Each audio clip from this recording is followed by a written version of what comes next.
And who will our next oppressors be?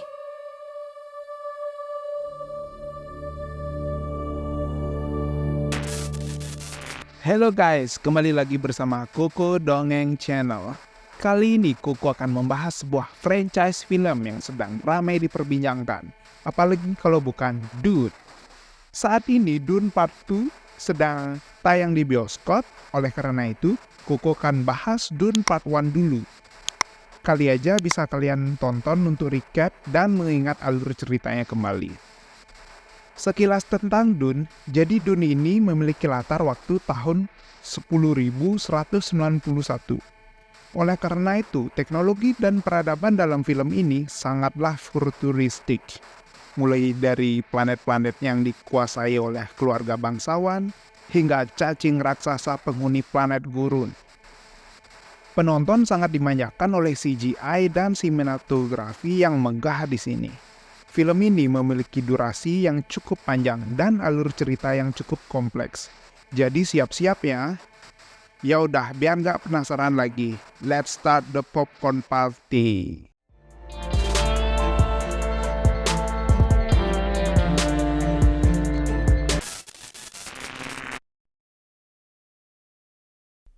Scene dibuka dengan memperlihatkan planet dengan hamparan gurun pasir yang sangat luas bernama Arrakis.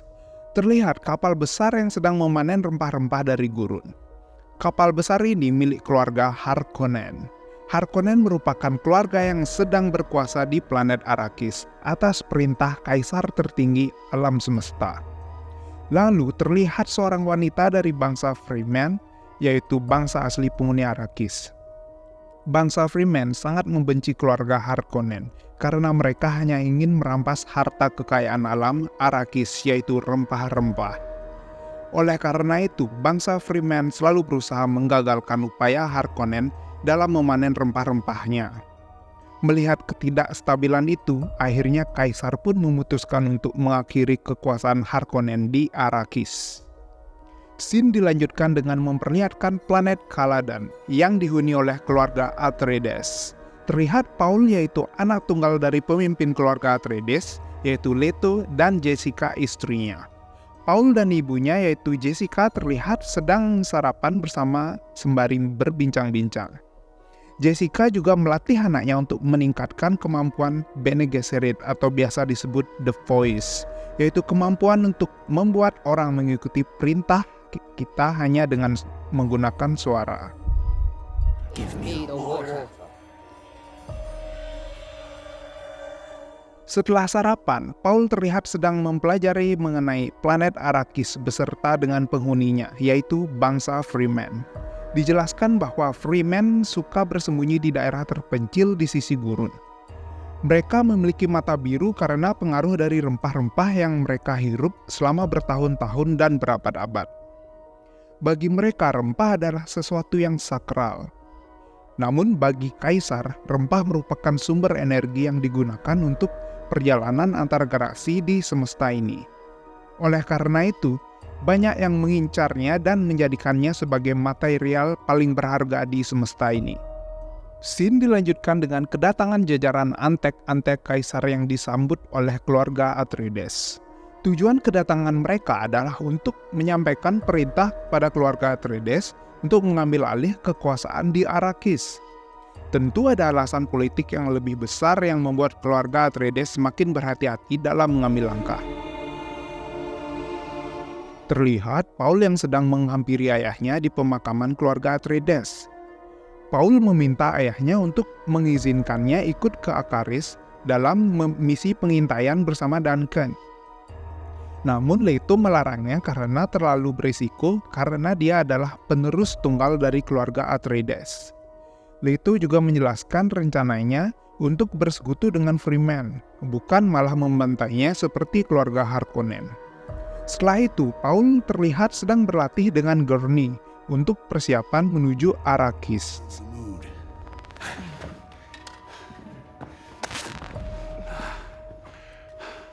Scene dilanjutkan dengan memperlihatkan GD Prime, rumah bagi keluarga Harkonnen. Terlihat Baron, yaitu pemimpin keluarga Harkonnen, sedang dikunjungi oleh ponakannya, yaitu Rabban. Raban terlihat kesal karena Baron membiarkan Arrakis dikuasai oleh Atreides. Lalu terlihat kaum Bene Gesserit yang telah tiba untuk menghampiri Jessica. Ketuanya yaitu Jeyus Helen Mohayam ingin bertemu dengan Paul dan melihat sendiri kekuatan terpendam dalam dirinya. Oleh karena itu, Jessica lalu bergegas membangunkan Paul untuk dipertemukan dengannya. Setelah bertemu, Bunda Ketua langsung mengeluarkan skill The Voice-nya untuk membuat Paul berlutut di hadapannya. Come here. Kneel. Paul pun langsung diuji di sini. Tak disangka dia lolos semua ujian itu. Paul pun diminta untuk menceritakan mimpi-mimpi yang dia alami selama ini. Setelah itu, Jessica pun mengantarnya ke pesawat untuk pulang. Sembari berjalan, mereka berdua berbincang mengenai kekuatan Paul dan rencana untuknya dan Arrakis. Tak sengaja ternyata Paul mendengar perbincangan itu. Dia pun akhirnya tahu bahwa ibunya ikut andil dalam mengendalikan politik di Kaisar. Scene dilanjutkan dengan tibanya keluarga Atreides di Arrakis. Mereka disambut baik di sini, utamanya sambutan bangsa Fremen yang meneriaki nama Lisan Al-Gaib. Jessica menjelaskan bahwa mereka telah lama menantikan kedatangan Lisan Al-Gaib sebagai penyelamat mereka. Lalu terlihat Jessica yang sedang menyeleksi kandidat pelayan yang akan melayaninya di Arrakis. Ia melihat sesuatu pada salah satu kandidat itu. Benar saja, dia ternyata bangsa Fremen yang sedang membawa crysknife dalam jubahnya. Crysknife itu terbuat dari gigi Shai-Hulud atau cacing gurun raksasa yang disakralkan oleh bangsa Fremen. Crysknife itu memang akan diberikan kepada Jessica karena ia dan Paul diyakini sebagai Lisan Al-Gaib.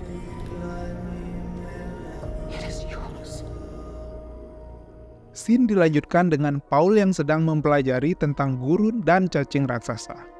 Saat sedang fokus melihat hologram di kamarnya, tiba-tiba ada alat mata-mata kecil yang berhasil masuk kamarnya dan ingin membunuhnya. Untung saja dia berhasil menangkap alat itu. Para penjaga juga berhasil menemukan operatornya yang selama ini bersembunyi di balik tembok.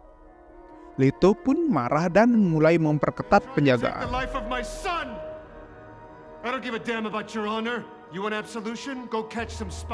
Baron terlihat sedang melakukan pertemuan dengan salah seorang Bene Gesserit.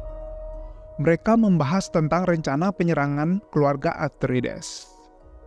Namun karena Jessica dan Paul masuk dalam perlindungan Bene Gesserit, Baron pun berjanji untuk tidak menyakitinya. I give you my word.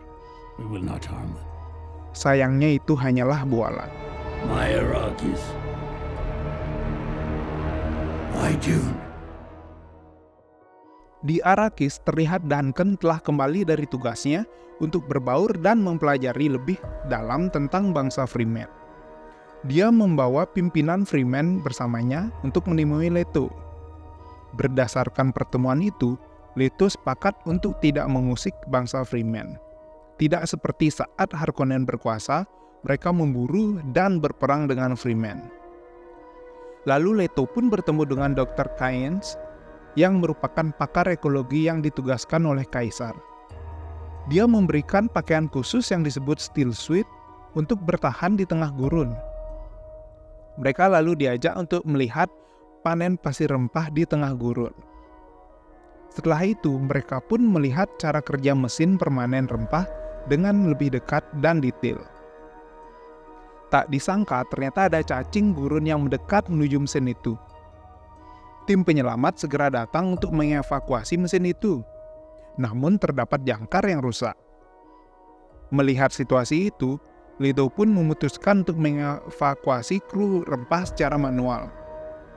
Paul pun ikut turun ke gurun mengarahkan para kru untuk naik ke pesawat. Tak disangka ia menghirup badai pasir yang mengandung banyak rempah. Ia pun mulai mendengar suara-suara dan membuatnya terdiam. Padahal cacing itu sudah sangat dekat. Untung saja Gurney berhasil menyelamatkannya sebelum cacing itu melahapnya.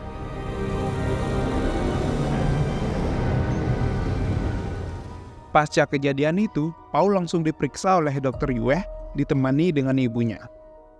Dr. Yue berkata, fenomena yang dialami Paul di gurun itu karena efek dari kandungan kimia psikoaktif dalam rempah yang dihirupnya. Namun Paul merasa itu adalah sebuah fiction. Dia sampai melihat bahwa ibunya sedang hamil. Scene lalu berpindah ke Salusa Sesudus, yang merupakan planet tentara dari Kaisar. Di sini terlihat Kaisar dan Harkonnen telah mempersiapkan pasukan besar untuk membantai keluarga Atreides. Arrakis pun diselimuti malam dan penyelenggaraan pun dimulai. Terlihat penjaga mulai dilumpuhkan satu persatu dan security dinonaktifkan. Duke Leto pun dengan mudah dilumpuhkan. Ternyata ini orang dalam yang berkhianat dengan Atreides. Dr. Yue mengaku terpaksa melakukan ini karena istri dan anaknya ditangkap dan disiksa oleh Barot. Dia meminta maaf kepada Leto dan memberikan gigi beracun kepadanya untuk digunakan saat berhadapan dengan Barot. Para bala tentara Atreides pun akhirnya bangun dan mendapati pangkalan militer mereka telah dihancurkan oleh musuh. Mau tidak mau mereka harus melakukan perlawanan dengan senjata seadanya. Karena tentara musuh berjumlah sangat banyak yang terdiri dari tentara Harkonnen dan Kaisar, tentara Atreides pun kalah telak dalam perang dadakan ini. Saat Duncan mencari Paul di kamarnya, ternyata dia sudah tidak ada dan berhasil ditangkap oleh tentara Harkonnen. Duncan pun putus asa dan akhirnya kabur menggunakan pesawat.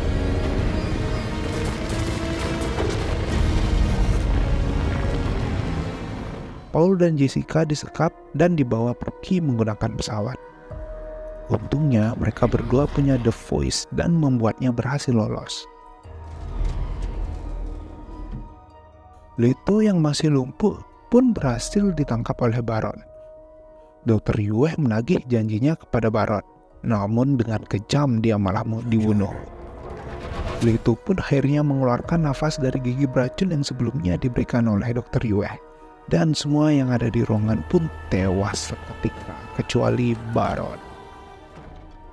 Paul bersembunyi dalam tenda di tengah gurun bersama Jessica.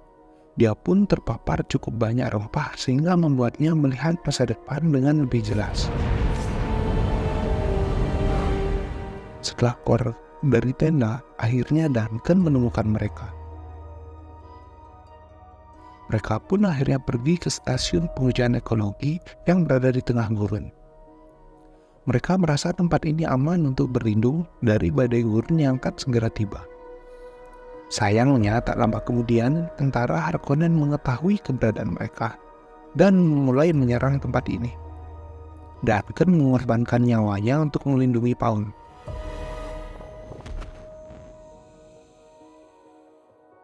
Beruntung Paul dan Jessica berhasil kabur dengan pesawat. Sayangnya Dr. Kynes gagal kabur karena ditusuk oleh tentara Harkonnen. Dia pun mulai mengetuk pasir untuk memanggil Shai-Hulud atau cacing gurun.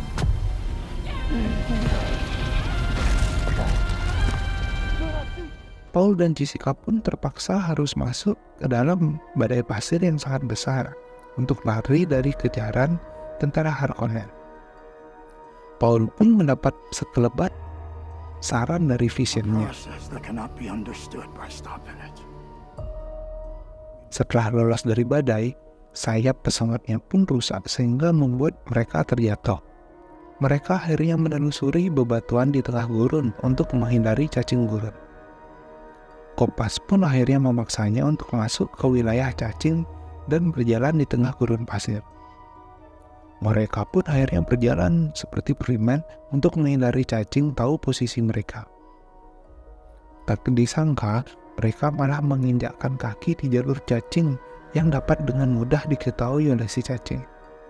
Mereka pun langsung berlari ke bebatuan terdekat dan si cacing pun mengejarnya.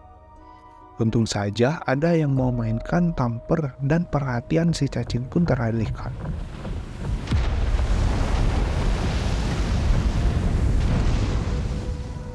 Mereka pun lanjut menyusuri bebatuan dan bertemu perkumpulan Freeman di sana. Tak disangka perkumpulan itu ternyata dipimpin oleh Stilgar.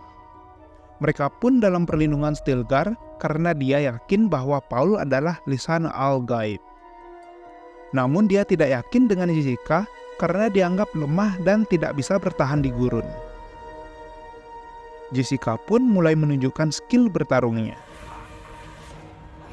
Stilgar pun akhirnya sepakat untuk menentukan nasib Paul dan Jessica setelah mereka tiba di Siege Tabar saat matahari terbit. Paul pun akhirnya bertemu dengan Chani, sosok wanita yang selalu muncul dalam vision dan mimpinya. Salah satu freeman bernama Jamis sangat tidak setuju dengan keputusan Stilgar. Dia pun ingin melakukan amtal atau duel combat sampai mati. Paul pun akhirnya maju sebagai champion yang akan melawan Jamis. Sebelum bertarung, Chani memberikan Chris knife kepada Paul dengan harapan dia akan mati dengan terhormat sembari memegang pisau sakral itu. Combat pun dimulai. Tak disangka, Paul unggul dalam pertarungan ini. Paul pun akhirnya memenangkan duel combat ini.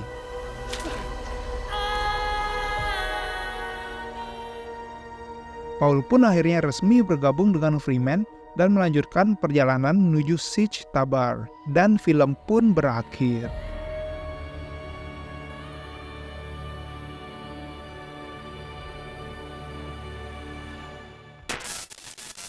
Bagaimana guys menurut kalian film ini? Tercerahkan atau malah makin bingung habis dengerin cerita panjang dari Coco? Menurut Coco sih, film ini punya plot cerita yang epik dengan beberapa plot twist di dalamnya.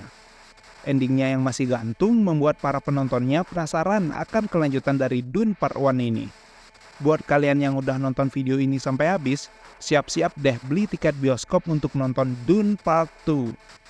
Coco sih udah nonton di bioskop kemarin. Secepatnya, Coco akan breakdown Dune Part 2 buat kalian semua. Biar nggak kelewatan, jangan lupa subscribe dan aktifkan lonceng biar nggak ketinggalan update dari Coco ya. Ya udah, sekian dari Coco. See you in another popcorn party. Bye bye.